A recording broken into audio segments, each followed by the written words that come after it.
I really think that white people are from like another planet. Because when we came to America, it was so nice. It was just Indians, and they weren't even Indians. We called them that by accident, and we still call them that. Like we knew in a month that it wasn't Indians, but we just don't give a shit. We never correct it. We came here, they're like, hi, and we're like, hey, you're Indians, right? And they're like, no. No, this is India, right? No, it's not, it's totally other place. You're not Indians? No. Ah, you're Indians. You're Indians for hundreds of years after. We ruined everything here. This was it was just coast to coast, just green and brown and beautiful. And all the humans were just walking around with painted faces, just walking. And they'd be like, ooh, that looks yummy. And then they just eat from the ground. And then they'd sleep on the grass. And they'd wake up and they'd fuck. And then they'd go for a swim and do a little dance. That was the whole continent, was just folks doing that. I mean, there was people in Mexico cutting off kids' heads and rolling them down the pyramid stairs. But that's always going on. What are you gonna, you can't do a whole lot about that.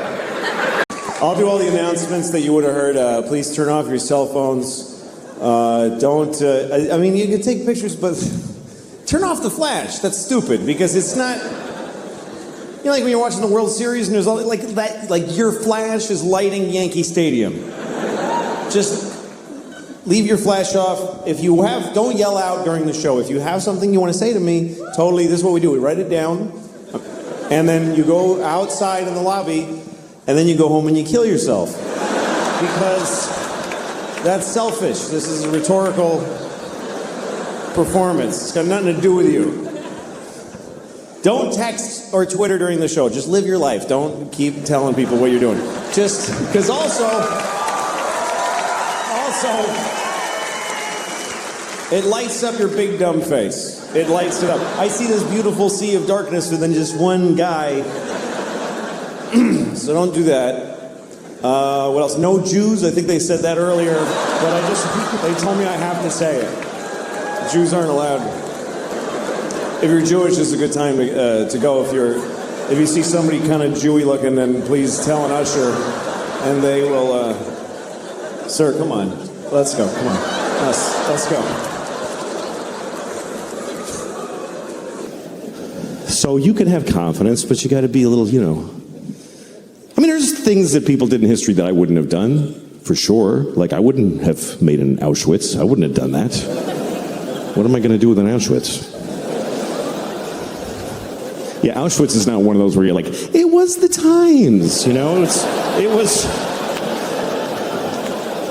a horrible thing, obviously. Auschwitz, horrible. They killed people. They killed children. They killed little children in Auschwitz who could have grown up and moved to Brooklyn and hated black people, and they didn't get to do that. It's terrible. I know. I had a friend who's a comedian in England, and he made a joke about Auschwitz. And he got in a lot of trouble. There was a big shitstorm. And at one point, Auschwitz tweeted about his joke. It's true. It's a Auschwitz with a blue check. So it was like, oh, cool, it's really them. And they tweeted like, that's not funny. Why is the death camp tweeting?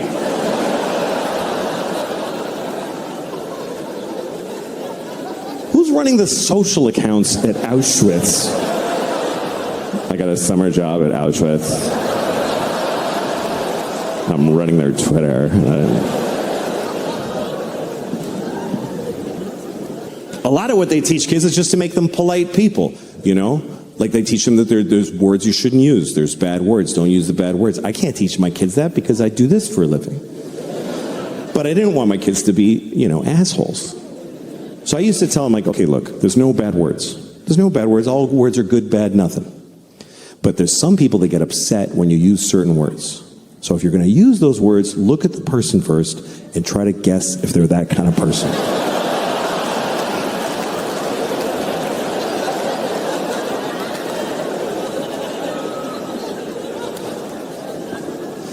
Sometimes you can offend somebody when you weren't even trying to.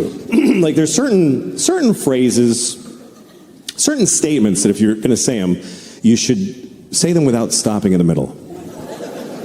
Certain things, if you're going to say them, don't clear your throat in the middle. Okay? You don't want to say things like, there are too many black people suffering from discrimination.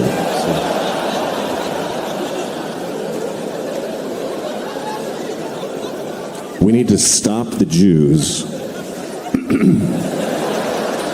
from feeling excluded.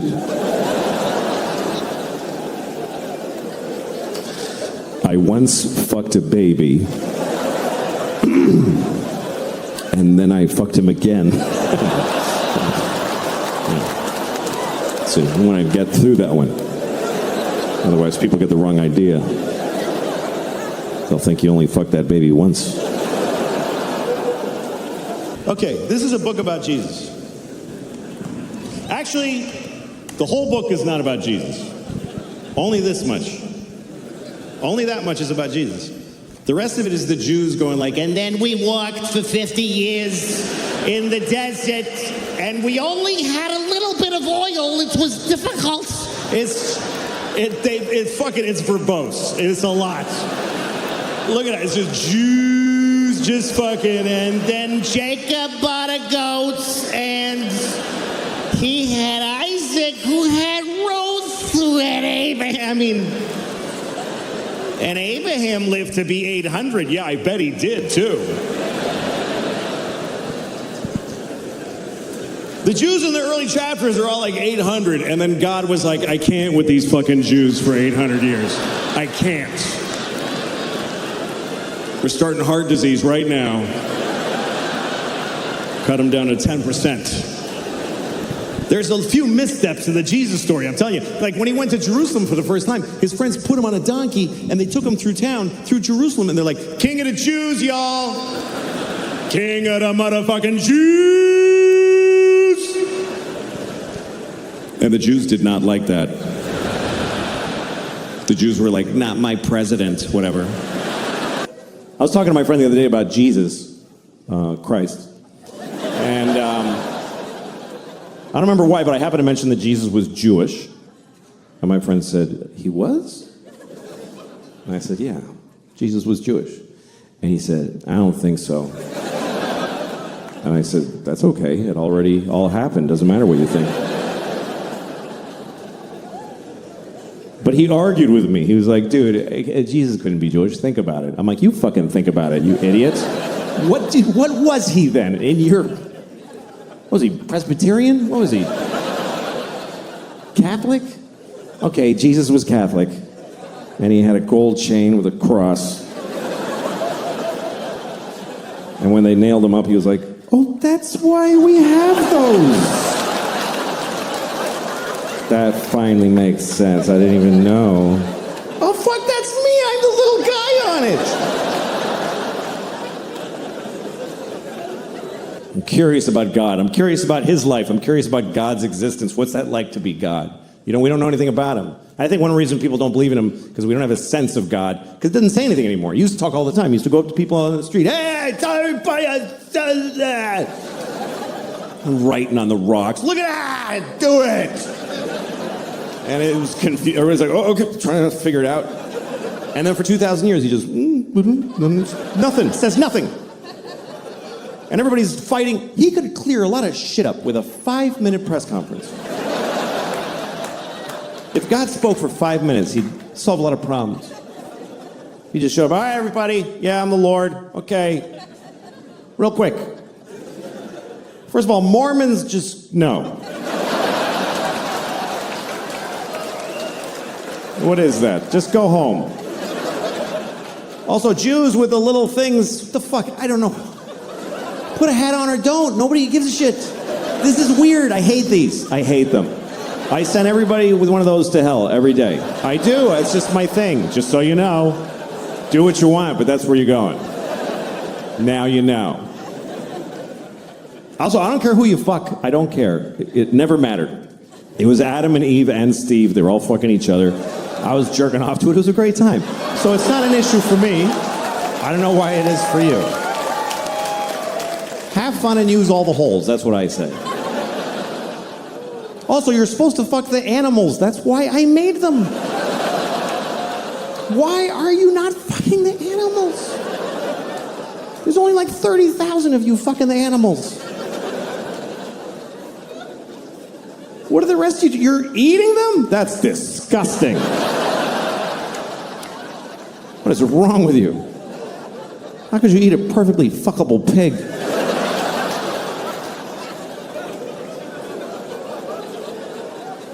Saith the Lord. I hate New York. I really do. I used to love New York, but I hate it now. I'd rather be in Auschwitz than New York City. Honestly, I would. I mean Auschwitz now. I mean today Auschwitz, not back when it was open. I mean now. It's nice now. There's a gift shop. People go there on purpose. They buy tickets. I think that's weird. That people buy tickets to Auschwitz. That's weird. If you could have told those people back then, people are going to buy tickets to come here.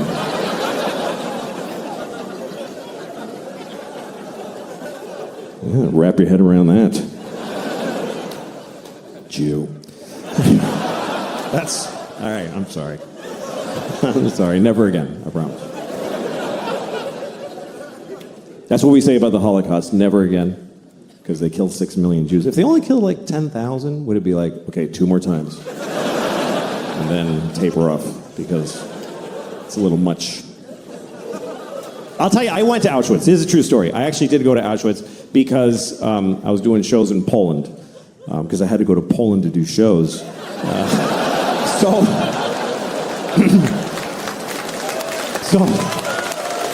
I was in Krakow. So I went to the camp. And I went there because of a very personal reason. Because I had family there. I had a lot of family there. 44 members of my family were in Auschwitz during World War II. I mean, they were guards. They worked there. No. They were Jews and they died. It's okay. Don't be offended. It's true. We lost the whole family there. Everybody, because we were Hungarian Jews. My grandfather, on my father's side, he's the only one who made it. The rest of them, all 44 of them, went to Auschwitz, which I think they really regretted. But that's what happened, because the Hungarians sent all their Jews to. They weren't even occupied Hungary. They're just like, yeah, take our Jews. And they sent my whole family there, and they all died in Auschwitz, except for him. My grandfather's the only one who made it, because he got the fuck out of there before it started. In the late 20s, he fucking smelled that shit, and he got the fuck out. And he went to Mexico. He migrated to Mexico. And we found his immigration card. My uncle and I did the family history, and we found it. It says nationality, Hungarian, and it says religion, Catholic. And there's a picture of him like... like, fuck it, they don't know what a Jew looks like in Mexico. That's where I'm going. And that's why I'm alive, because he made that choice. It's also why I'm not Jewish. He was like, Jew schmoo, we're not fucking Jewish. Somos católicas. That was my abuelito. Became a fucking Mexican fast. That's what happened. That's how he made it. He's a fascinating guy, my grandfather. His name was Geza. That was his name. And he had a brother named Geza. It's weird, but I looked it up, and here's what happened. His parents had a baby, and they named it Geza, and it died. The baby died. So they had another one, and they just said, fuck it, Geza, let's just do it again. Because that's what it was like. The babies died. It was no big deal back then. It was just like, yeah, that was a shitty baby. Let's do another one. Why'd your baby die? Because it sucked. Why does any baby die? At least we found out quick. Fuck it. This one's good. That's what it was like forever until recently. The human race was all the good babies, and the shitty ones, that's just the way it works. It's not like that now. Now we save every baby. The shittier the baby, the bigger the effort. Because we love it. We love saving the shitty babies. There's always a documentary. Look at this baby. He's a fucking mess. You see that shit? We're going to save it. Make it live. And the baby's like, please don't.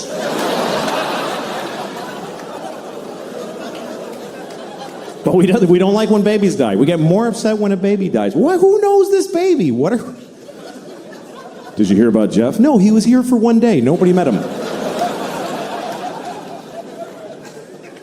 And then if you die when you're old, nobody gives a shit. They're like, he was here long enough. Fuck him. You ever tell somebody, like, your grandmother died? My grandmother died. You're like, I'm so sorry. How old was she? She was 98. Oh. So why'd you even tell me? You're watching another... Anyway, after the ad, I watched the video that I was looking for, which was a scene from a movie. And it's a scene that I really hate. Every time I see it, it makes me angry, which is why I was looking for it on YouTube. And it's a movie I like. I actually like the movie. It's called Goodwill Hunting. Remember Goodwill Hunting? Of course, right? Matt Damon. Great performance. He plays a very complicated young man wearing a tight t-shirt for a whole movie.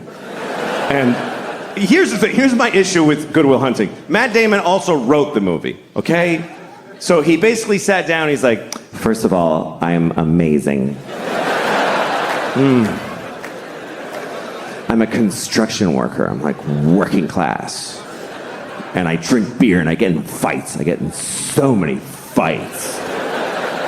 My friends are like, you're out of control, man. And I'm like, shut up. This is the way I am.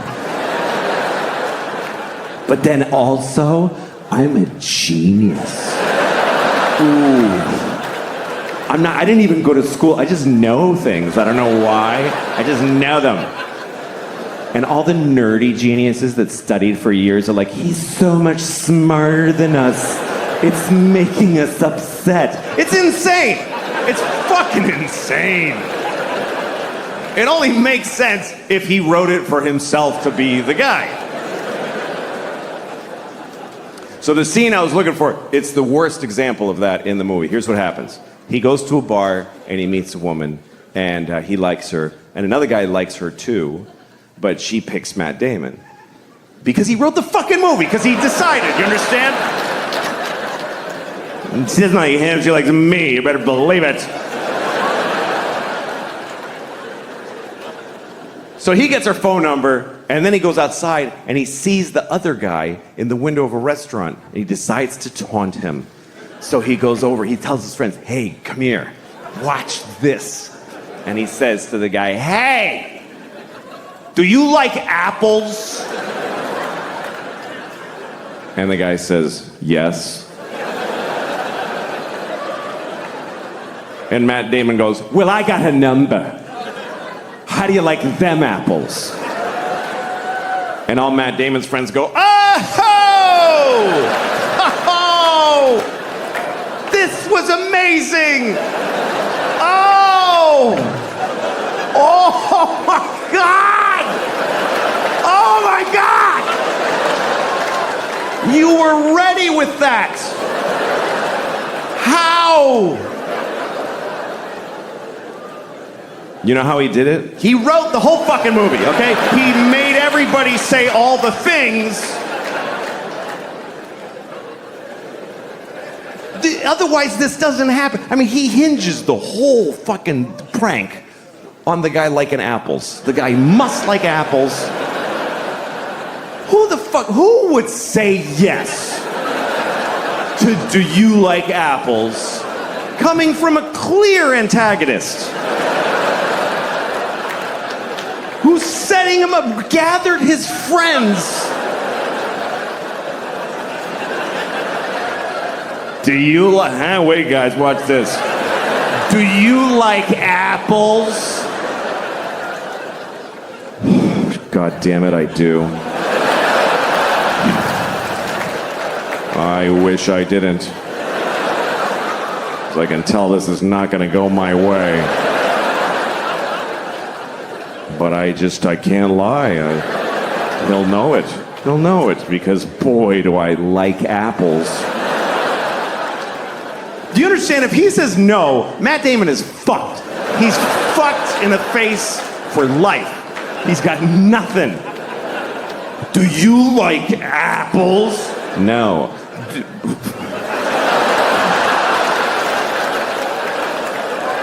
What the dude? Fucking guy. No, come on, seriously. Seriously, you fucking don't fucking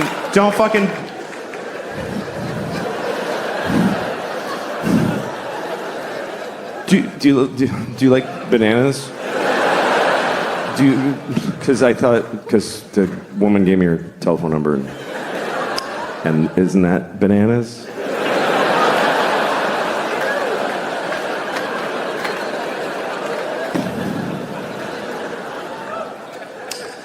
I'm very happy. I'm married, and I love my wife. I love her very much. My wife hates me. She fucking hates me. She hates me so much. Like, that's what she does. Like, if you asked her, what'd you do today? I fucking hate that guy. That's what I did today. I hate Louis. She's so mad at me all the time. Here's the latest thing. The other day, she got really mad. She said to me, you know what you did? You filled the dishwasher with dishes, you put the soap in, and you didn't turn it on. And I'm like, oh, shit. What are we gonna do now? You know. But here's the part where she blows my mind. This is amazing when she gets to this level. She says, well, why didn't you turn it on? Like I have a reason for not turning it on. And I'm like, can't I just be stupid? Can't it just be that I'm a fucking idiot? That I filled the dishwasher and then I went, duh, and I walked away? I can live with that. I'm cool with that. But she says, no, why'd you do it? Which means I decided not to do it. Do you know how much more of an asshole that makes me? That means I filled the dishwasher and then I went, you know what? Fuck her, I ain't turning it on.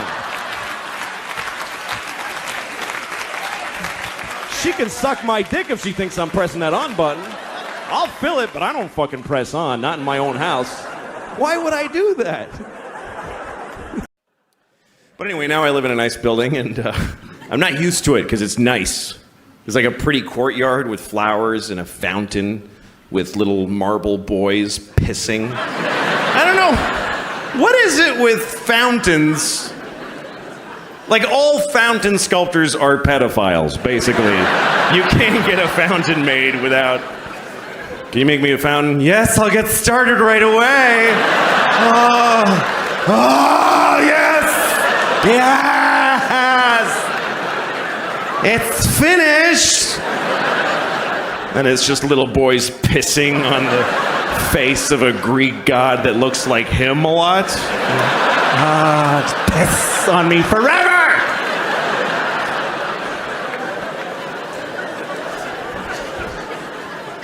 Anyway, there's one of those in the courtyard of my building. And my first week in the building about a year ago, I went down to the courtyard for the first time. And I didn't look too good, you know? It was a Sunday morning. That's my least presentable hour. There's a lot of, just stains, just like, food and me and whatever. And so I'm sitting there. So, shut up. Oh. Anyway, so there I was. I'm sitting on the stone bench of this courtyard and feeling a little out of place. There's these fancy doormen and stuff. And then there's this guy looking at me. I notice he's looking at me from across the courtyard. And he's all spiffy looking. He's got brown shoes and he's looking at me like, I could tell he was thinking I don't live in the building. He thinks I just wandered in off the street and sat in the courtyard. I could tell he's thinking of coming over and dealing with me on his own. And I'm sitting there thinking like, oh, please do that. Yes, please, come on. And I'm trying to look even more gross. And I'm like pulling up my shirt. And then I see him go, oh, no, that's not going to do at all. And he comes over to me. And I'm like, I'm so excited to have this thing. The confrontation where I'm not wrong at all. And he thinks I am. So he comes over, says, excuse me, do you live in this building? And I said, no. Because why not start there? I said, no. He goes, well, then what are you doing here? And I said, I just need to rest. I'm having a hard time.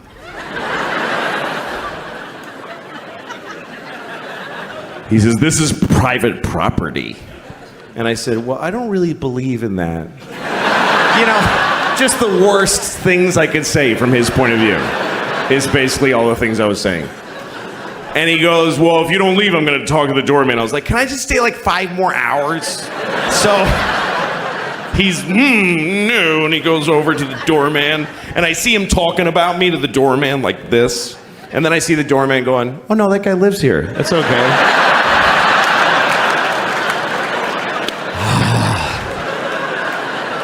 And the look on his face, it was just so, it was this beautiful cocktail of anger and confusion. It's like I had invented a new way to hurt somebody's feelings. That's how excited I was. He was so angry, he came back. He came back to me. He said, why didn't you tell me that you live here? And I said, because I don't have to tell you anything ever. Right? There are no words that I must say to you.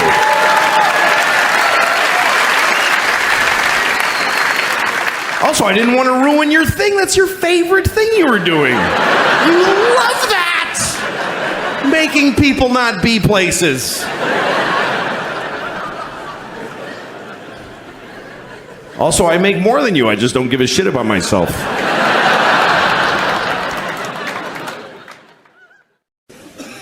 Sorry I'm being so negative.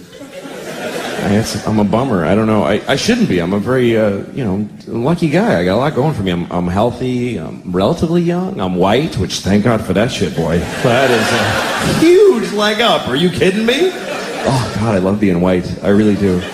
Seriously, if you're not white, you're missing out, because this shit is thoroughly good. But let me be clear, by the way. I'm not saying that white people are better. I'm saying that being white is clearly better. Who could even argue? If it was an option, I would re-up every year. Oh yeah, I'll take white again. Absolutely. I've been enjoying that. I'm going to stick with white. Thank you. Here's how great it is to be white. I could get in a time machine and go to any time, and it would be fucking awesome when I get there.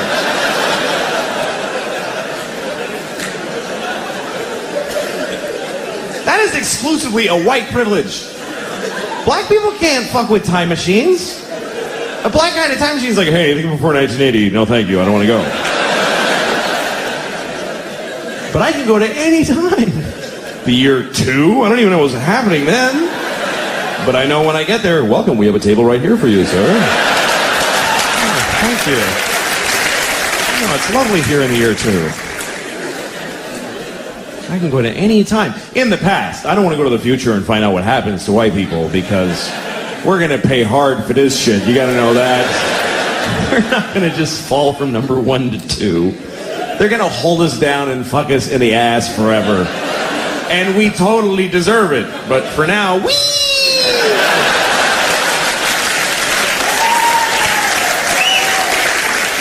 Now, if you're white and you don't admit that it's great, you're an asshole. It is great. And I'm a man. How many advantages could one person have? I'm a white man. You can't even hurt my feelings. What can you really call a white man that really digs deep? Hey, cracker. Oh, ruined my day. Boy, shouldn't have called me a cracker. Bringing me back to owning land and people. What a drag.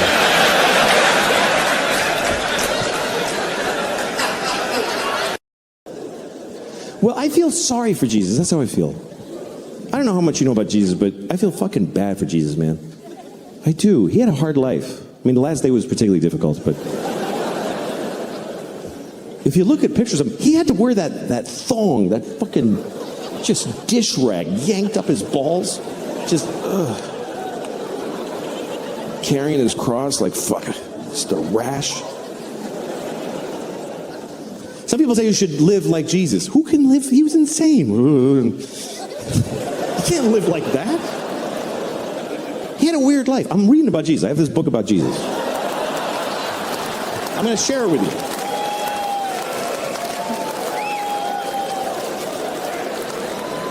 Okay. This is a book about Jesus. Actually, only this much is about Jesus. Only that, just that part. The rest of it is just the Jews going like, and then we walked for 50 years in the desert, and we only had a little bit of oil. It was difficult. It's fucking verbose. The Julia just Jews. It just goes on and on. And then Jacob bought a goat, and Abraham lived to be 800. Yeah, I bet he fucking did, too.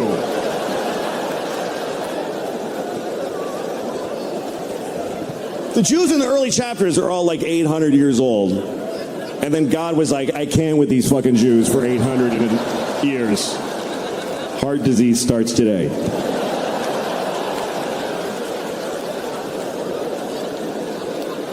So that's them. And that's Jesus. Oh, this little part is Jesus.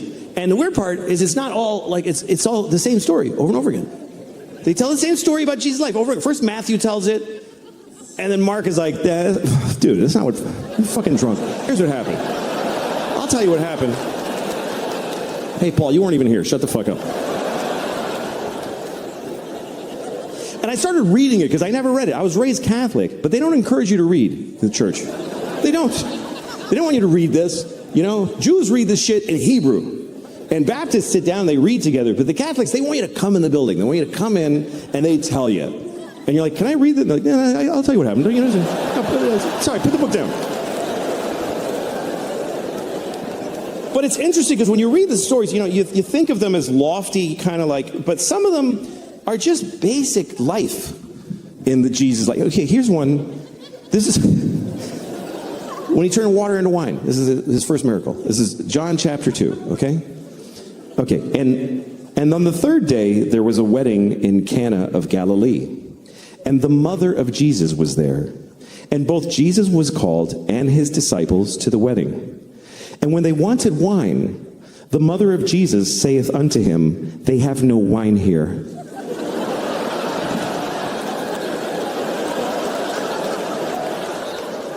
And Jesus saith unto her, woman, what have I to do with thee?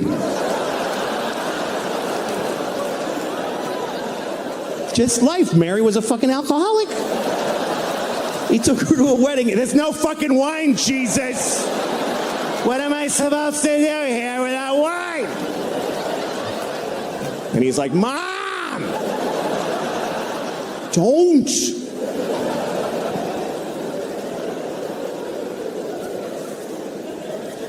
Anyway, you know the rest of the story is that Jesus, he's at the wedding, they had no wine.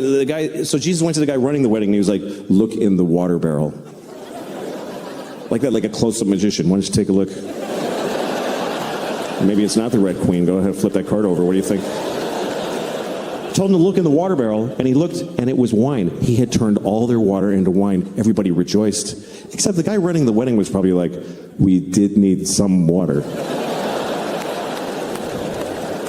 It's actually a bigger problem. I have a feeling a lot of his miracles were met with mixed. Like, oh, thanks. That's great, Jesus. Fuck. Like Lazarus. Lazarus had been dead for 4 days. And Jesus comes to town and he says, Lazarus, rise. And Lazarus comes out of the tomb like, and Lazarus' wife is like, are you fucking kidding me right now?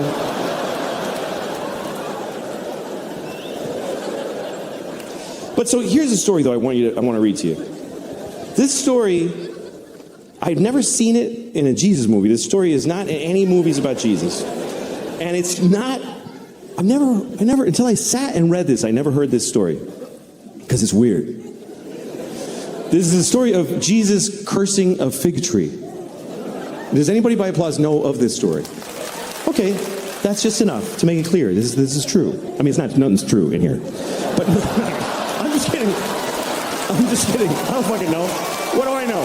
I wasn't there. I'm just trying to make it clear that I didn't make it up. They did. But anyway, all right, I don't know. Okay, here's the story. This is Mark chapter 11. It's when Mark went broke.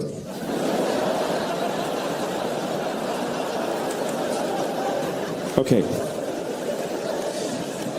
And Jesus entered into Jerusalem, and when he had looked around about and seen all things, and the eventide was come, he went out unto Bethany with the 12. See, Bethany was like a suburb of Jerusalem.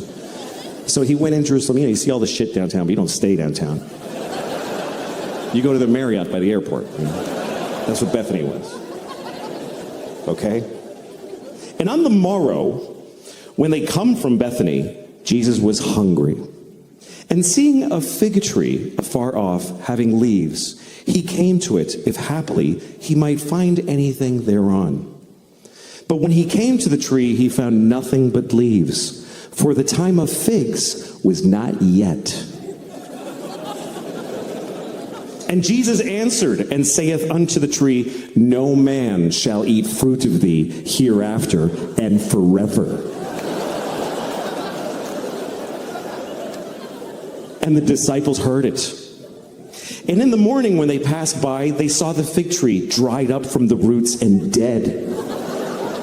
And Peter, calling to remembrance, saith unto him, Master, behold, the fig tree which thou dost cursest has withered away and died. And Jesus answered and saith unto them, Have faith in God.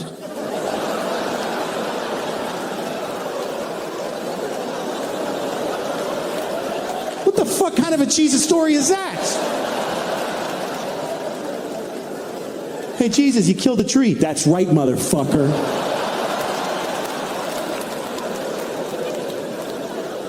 What's the fucking point to this story? What is the moral?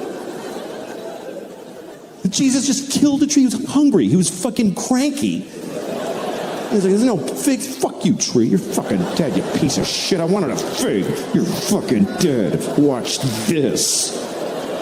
And the tree's like, but the time of figs is not yet. It's just not yet. I need another week. You want fruit out of season? Go to Whole Foods, you fucking Jew. I didn't do anything.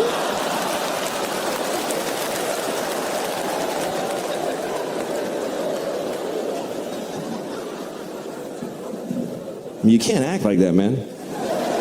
You can't act like that. You walk around acting like that, folks will nail you to a cross. That's what they'll do. They will. You gotta fucking cool it, Jesus. He got a little, that's really what happened. Got a little shitty. A little big, He went to Jerusalem. It's a big town for a boy from Galilee. And he didn't just walk into Jerusalem. He walked in and his friends were like, King of the Jews, y'all! King of the motherfucking Jews!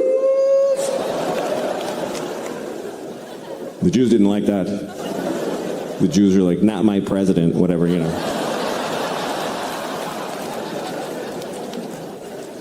So they nailed him to a cross. This is what they did. And this, the weirdest thing to me about Catholicism and all Christianity is this image. This image is the image of the biggest, most powerful religion, the cleanest religion. And it's a fucking dead guy with nails, just blood. And it's in every polite room in the world. Every nice, quiet place is a fucking Jesus. And the president and his wife, and they wear pearls, and then we always go to look at the fucking, it's just weird. Because it promotes nicely ideas like honor thy mother and thy father. Because they, it's just macabre. But I love it. I love the image. I love it. I was raised Catholic my whole life. I love this image. I stare at it.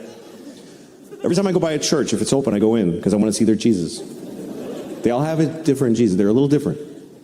Some of them he's really suffering.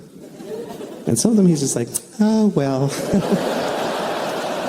I really got myself in a noodle this time, boy.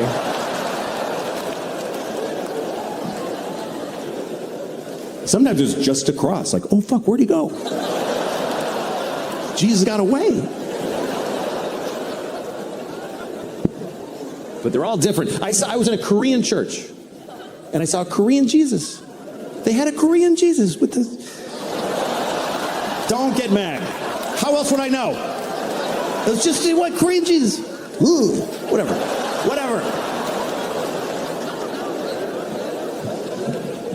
Jesus looks different everywhere. Mostly Jesus has blonde hair and blue eyes, which we know he didn't have, but that's who won everything, so they get to draw him.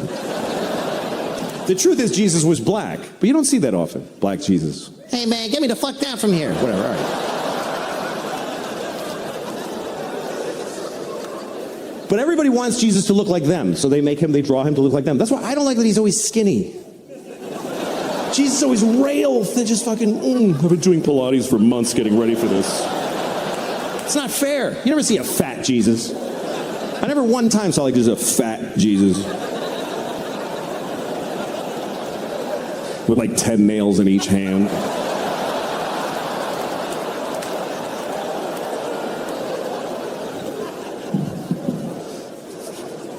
He might have been fat. We don't know. I'll tell you what Jesus was not. Is Korean.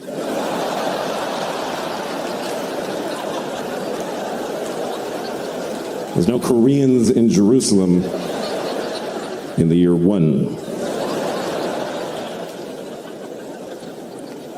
But I was raised Catholic, and I ended up walking away from that because I didn't like it. You know why? Because they tell you you're going to hell. And they tell little kids that. You're 5 years old in the church with all its majesty and all the buildings and the clothes. They go up to a 5-year-old and they're like, oh, you're going to hell. Oh, yeah. You're going right to hell. And you're 5 and you're like, what did I do? And the church is like, you know what you did, you piece of shit. And you're going to full hell, too. There's no kids' hell, you understand? You're going right to the show. If you're 5 years old, you steal a crayon from your sister, and then you lie about it, you get hit by a truck, you're roommates with Hitler. There's no difference. There's no difference. They take you in a room, and they're pouring hot lead into Hitler's asshole. He's like, ah! No! And then you walk in there like, all right, step up, it's your turn. Hitler's like, oh, good luck, little fella.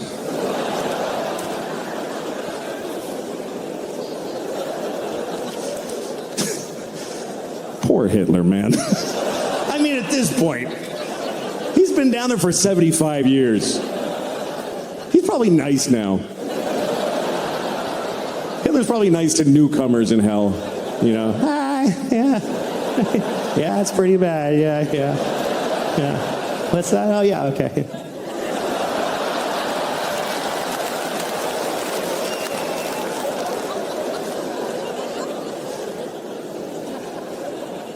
I was so scared of hell when I was a kid. I remember when I found out that gay people go to hell, according to the church, and I got scared. Because I'm not gay, but what if God thinks I'm gay? What if I come off a little queer to the Lord? What if he happens to glance at me when I hit my toe and I'm like, ow? He's like, oh, I know where you're going, you faggot. I mean, that's their thing. I don't believe that. God doesn't hate you because you're gay. God made you gay because he hates you. No. I'm just kidding. I'm kidding. There's no God. Thanks for tuning in to another episode of Religion is a Joke here on Stranger Bible. In this video, the one and only Louis C.K., the GOAT of comedy, does it again. Dismantling religion using nothing but jokes and brutal honesty. No sermons. No debates.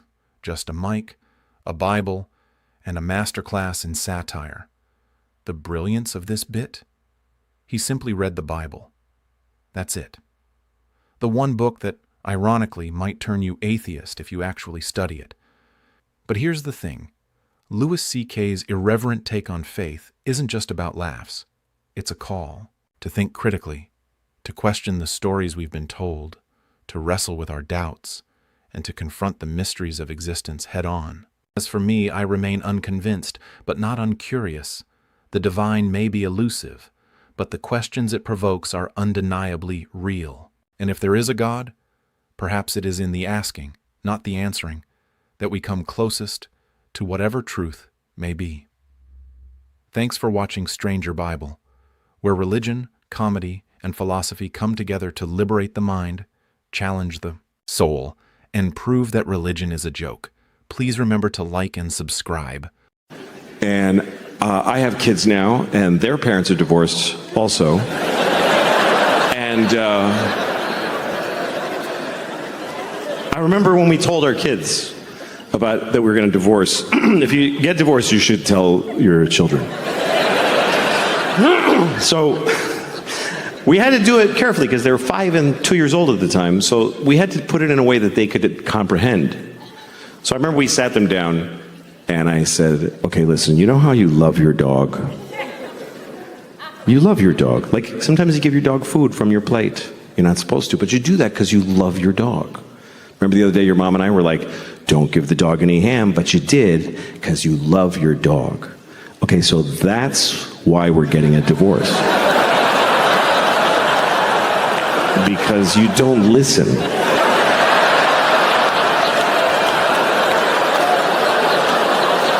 And we just can't take it anymore. It's just too hard to not be listened to. So we're gonna move to separate homes and each have you for half the week because neither of us wants to have you all the time anymore. Yeah, and it's very sad because I love your mother very, very much. And she loves me so much. But we hate you more.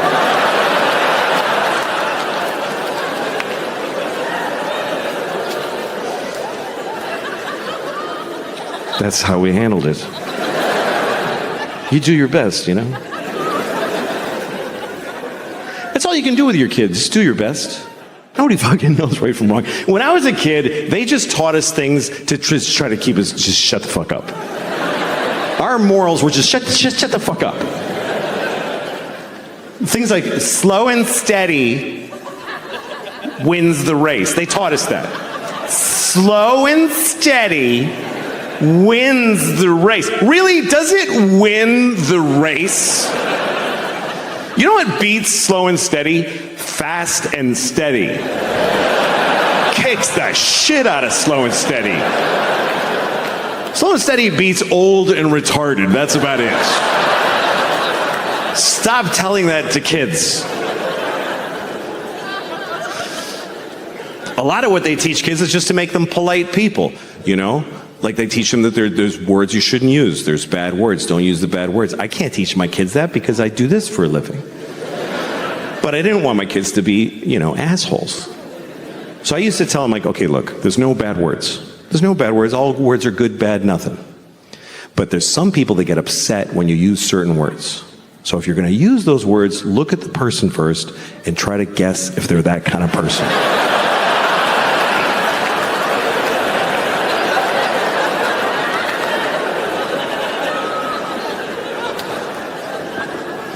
Sometimes you can offend somebody when you weren't even trying to. Like there's certain phrases, certain statements that if you're going to say them, you should say them without stopping in the middle. Certain things, if you're going to say them, don't clear your throat in the middle. Okay? You don't want to say things like, there are too many black people suffering from discrimination.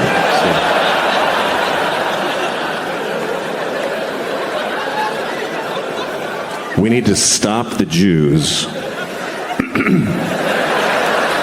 from feeling excluded.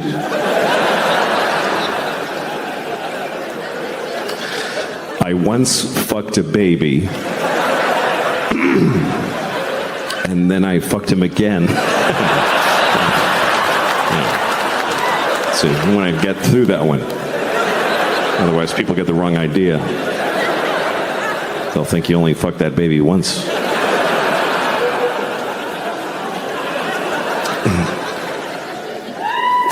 But it's tricky, you know, if you're trying to teach your kids right from wrong, you got to choose a side often because not everybody agrees on what's right and wrong. So how do you know, Like abortion, some people think it's murder. Some people don't. I think people should get abortions, like a lot, like as many as you can. You should try to get a lot of abortions. You know why? Because it creates jobs. More abortions, more jobs for the doctors and the nurses and the dumpster guy. Everybody gets a job. They have to work. How are they going to feed their kids if you don't kill yours? You got to think of everybody.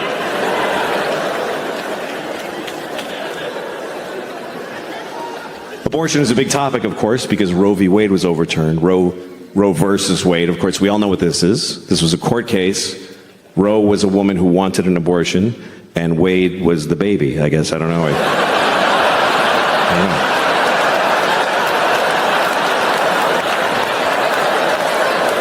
know. I'm just assuming. I never found out who Wade was. Wade must have been the baby. Anyway. But now that we don't have that, every state has to come up with their own law based on how people feel. They have to listen to people and see how they feel. I think most Americans feel, on average, the same thing about abortion. They feel like people should be able to get abortions if they need them, but, just keep it down a little bit. That's all. That's just go ahead, but, come on. Do it, but don't be like, woo-hoo-hoo! Like, So we need a law that covers that keeps it available but limits it. Here's what I think we should do. Let's make this law. You can get an abortion anytime, anywhere, but if you get an abortion, you have to eat it. I think that's fair. Because that'll make you, fuck, I gotta eat it? I better do it soon.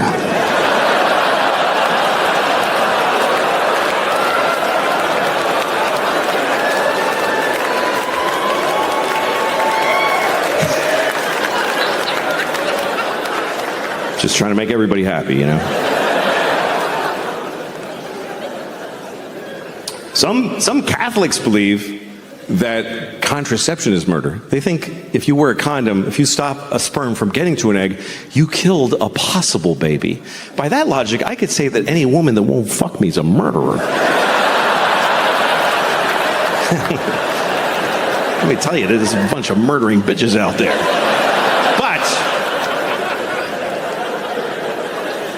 Murder is a weird law structure also. That's not a sentence, didn't make any sense. But murder should be simple because it's a binary crime. You kill somebody or you don't. They're alive or they're dead. It's one or the other. But the laws around murder are a little murky. One person can kill somebody, get 100 years.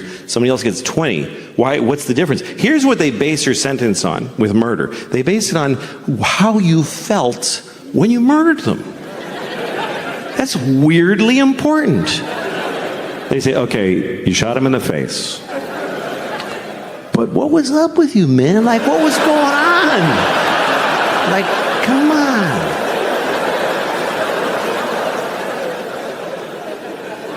I think if you murder somebody, your sentence should be based on how old the person was that you murdered. That should matter. How much of their life did you take away? Like, if you see a 3-year-old girl in the park and you just kick her to death, it's a hypothetical. Fucking grow up. It's a hypothetical. I'm not asking you to go do that. I'm just asking you to just really imagine kicking a 3-year-old till she's dead.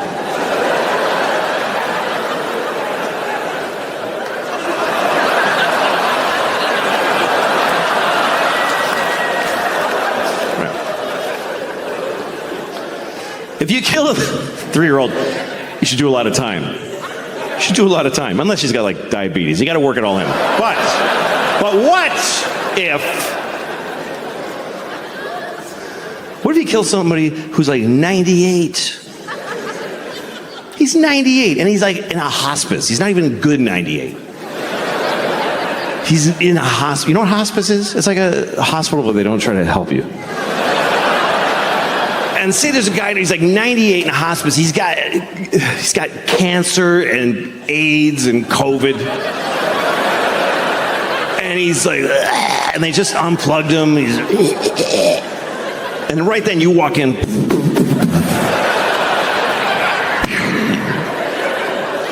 Shoot him right in the face.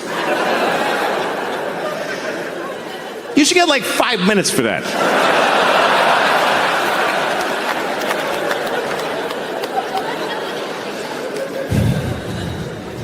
I was thinking about that today. I was, because I'm going to see my dad next week. And my dad, let me tell you something, okay? My father is not in a hospice. My dad is in a facility being kept alive. For whose benefit? I don't get it. It's just and they just put food in and just come on. Keep going. Like, what does he have, a secret he hasn't told yet?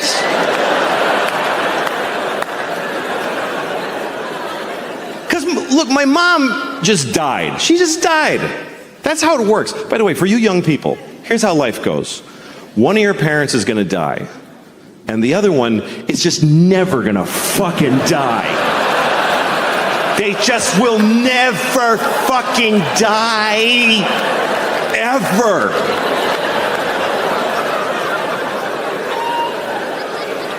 And guess what? It's not the one you wanted. Nope. It's not the one you wish to have kept. It's not your good parent. Nobody's got two good parents. You have a nice one and a shitty one. And the nice one just dies, because that's what nice people do. I'll just die. I don't want to bother everybody.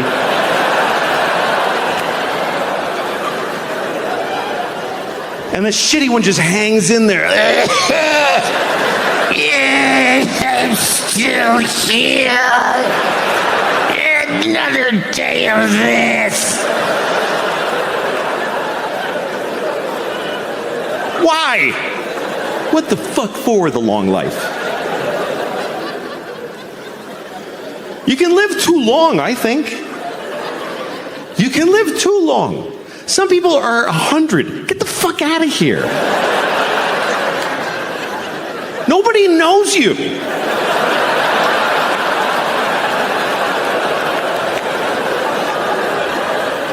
What, are you going to run into somebody? Hey!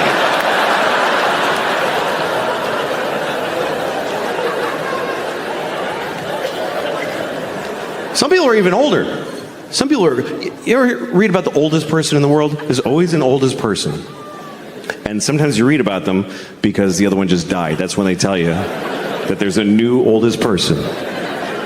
Last one I read about was 114. 114. He's a teenager after 100.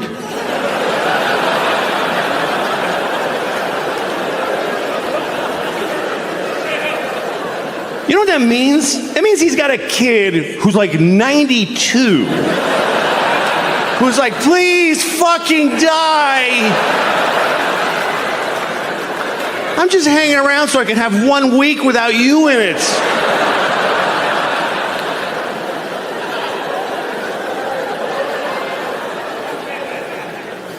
I mean, here's the bad news. You're going to die.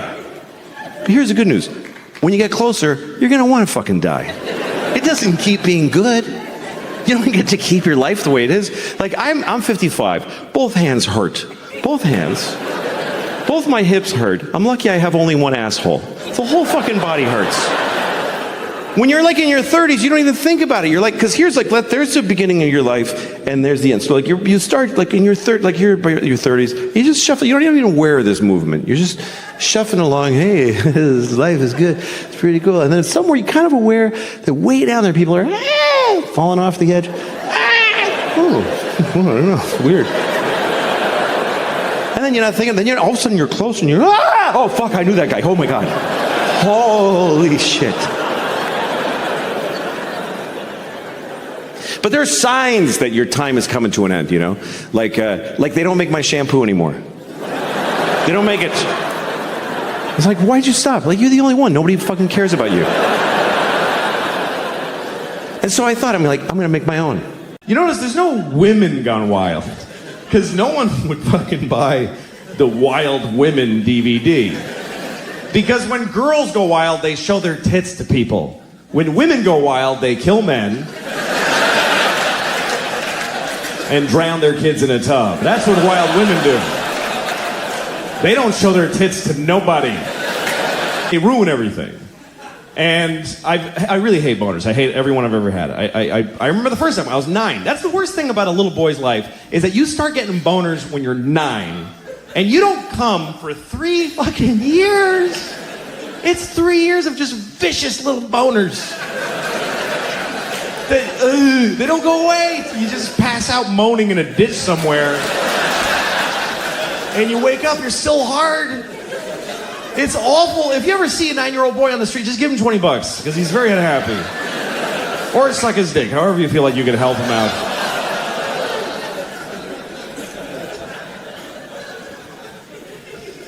I remember that, man. I remember being 9 and just being hard and not knowing why or what to do. I just would rub my dick against stuff. That's all I did. Everything. If I was sitting in front of a car, I would just press it against the car. Like, oh, it's warm from the sun. It's good. I used to run home from school after school so I could fuck my whole house, basically. I would just fuck the house. I'd fuck the walls and the floor. If you have a 9-year-old at home, he's fucking your house right now. Because that's what we do. We had a corduroy couch. That couch was my bitch. I fucked it all day. Just humping with no results. Just frustrated. I used to do weird things with my dick too. Like I'd close it in the refrigerator door. I don't know why. I just liked the pressure. I liked that one side was metal and the other was that accordion like rubber with a magnet in it. The cold air on my balls. It's good. It's good. I don't know why. It's good.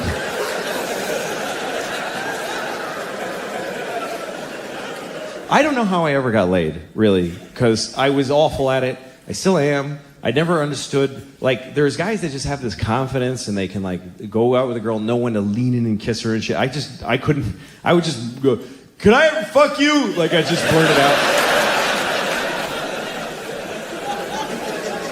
I remember one night I was with a girl, I was like 20 years old, I was already doing stand-up, and I did a show in Washington, D.C., and after the show, one of the waitresses came back to my hotel. She was really cute, and we're making out in my hotel, and she's into it. She's like humping me. So I start putting my hand up her shirt, and she stops me. I'm like, okay. So then we're making out more, and I start putting my hand on her ass, and she stops me. So after a while, she went home. Nothing happened. And then the next night, I saw her at the club, and she goes, hey, what happened last night? I was like, what? And she goes, how come we didn't have sex? I was like, because you didn't want to. She's like, yes, I did. I was really into it. I was like, why did you keep stopping me? And she goes, because I wanted you to just go for it. I was like, what does that mean?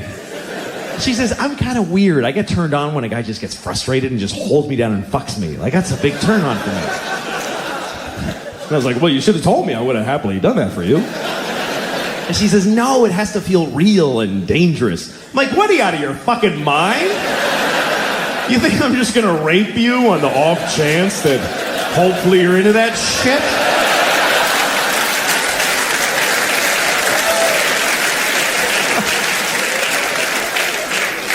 I'm an idiot.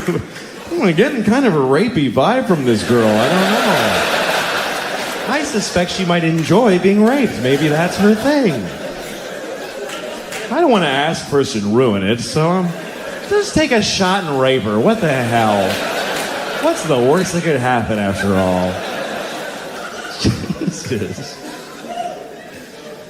But anyway, that's all history. Sex for me, it's gone. It's just me and my wife, and it's sad because my wife is beautiful. I love to look at her and I feel for her. She's gorgeous. She really is. She just turned 40 and she looks awesome. And it's not because she looks younger than 40. She looks 40 on the nose. But I like that. I didn't know I would, but I find it really sexy. I like that. I like women. It's a huge turn on. She's got gray streaks in her hair, and I find that sexy. I really do. She's got strong arms from picking up the kids. She's strong and sexy on a whole other level, you know? She's changing. She smells different. She used to have blue eyes. They're black now. She's like intense, kind of crazy looking, you know? And all these lines in her face from all the shit I did to her, you know? She's got character. She looks like one of those pictures from the Depression of the Dust Bowl farmers, you know?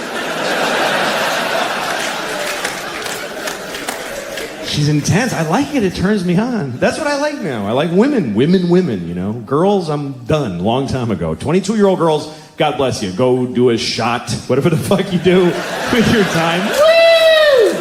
That's not me anymore. I like women. And I know that that's offensive to 22-year-old girls. You're like, I'm a woman, I'm 22, I'm totally a woman.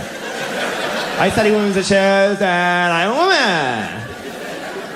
Not to me, sorry. To me, you're not a woman until you had a couple of kids and your life is in the toilet. That's really, when you become a woman, is when people come out of your vagina and step on your dreams. You're still standing after that shit. You are a woman. If you're still going to clubs and you have a ponytail and a little dress, and you're standing outside of a club waiting to get in, it's 2 degrees, you got no jacket, a little dress, it's gonna be great in there. You're a girl. I want to give you a sweater and a ride home. I don't want to fuck you, I'll jerk off to you, but I don't want to fuck you and get involved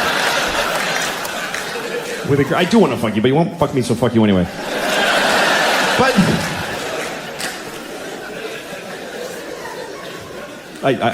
I'll totally fuck you. But there's just a difference between girls and women, and it's not about age. Like there's a reason why they call it Girls Gone Wild. You notice there's no Women Gone Wild, because no one would fucking buy the Wild Women DVD. Because when girls go wild, they show their tits to people. When women go wild, they kill men and drown their kids in a tub. That's what wild women do. They don't show their tits to nobody. They fuck with their bras on. It's a whole other thing. Try taking your 4-year-old wife's picture when she comes out of the shower. Fuck you! Get the fuck out of here! It's not funny. She's not. You thought it would be cute? Like, no, she's like, fuck off! Sorry.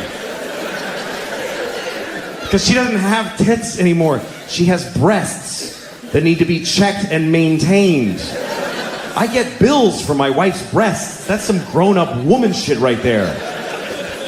Girls have the titties with the little perky nipples, and that's awesome. But you're not a woman till you got long, chewed-up nipples.